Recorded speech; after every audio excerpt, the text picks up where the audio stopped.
So moving on to more of the Spider-Man standalone film, which is going to be announced in 2017.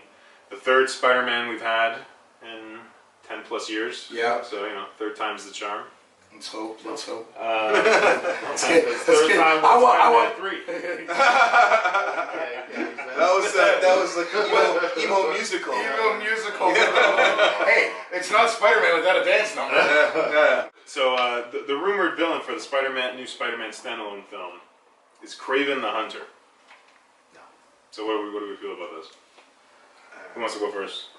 No one's excited. I think KRAVEN's not a good look for a first Spider-Man movie. I think you really need to use KRAVEN later on down the series, because I feel that KRAVEN is kind of like a real test for Spider-Man. If you look at all the comic books or animated series, usually KRAVEN is a multi-tiered episodes, and it's like an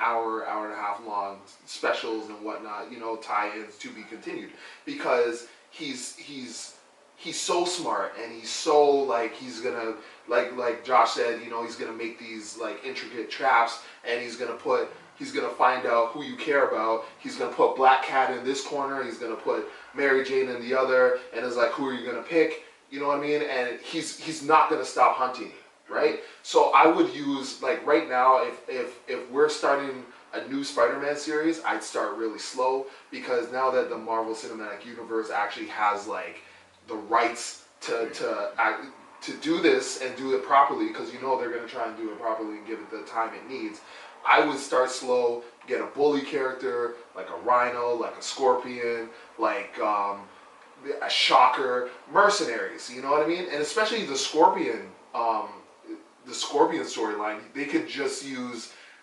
That's a great time for J. Jonah Jameson, why he hates Spider-Man so much, because originally Scorpion is hired by J. Jonah Jameson. Matt Gargan is hired by him. Exactly. Yeah, so it's like, I think they should do it like that. But just him right off the bat, no. Yeah.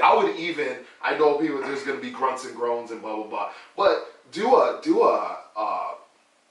Goblin. I knew you were going to say that again. Yeah. No, but do Hobgoblin. Part of the story. Yeah. Do Hobgoblin. He's a thief. He has a map. You know what I mean? That actually brings up a real good point. It's like, when do we actually get Norman Osborn into this new universe? Because Norman Osborn has always been kind of overlooked. Like the true Norman Osborn that isn't just the one that goes crazy and then starts throwing pumpkin bombs, right? Norman Osborn, he's involved almost like Stark as such an integral part of the Marvel universe. He's got his hand developed in everything, right? Well, we have that opportunity now to introduce Norman Osborn somehow, and I think this is a few months back.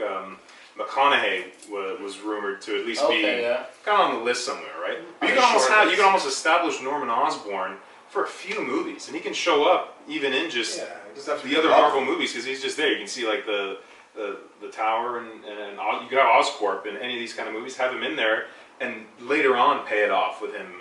Sure, and that establishes the lore really well. I just think with the KRAVEN thing, not exactly. I remember actually reading when I was a kid, one of the most moving Spider-Man comics I had was basically the death of Superman. They did kind of like a death of Spider-Man thing, and that was a whole storyline revolving around KRAVEN, and KRAVEN taking being obsessed with Spider-Man and wearing the black Spider-Man outfit and all this stuff. So you want all this stuff is great to establish the lore of Spider-Man and then move to that KRAVEN.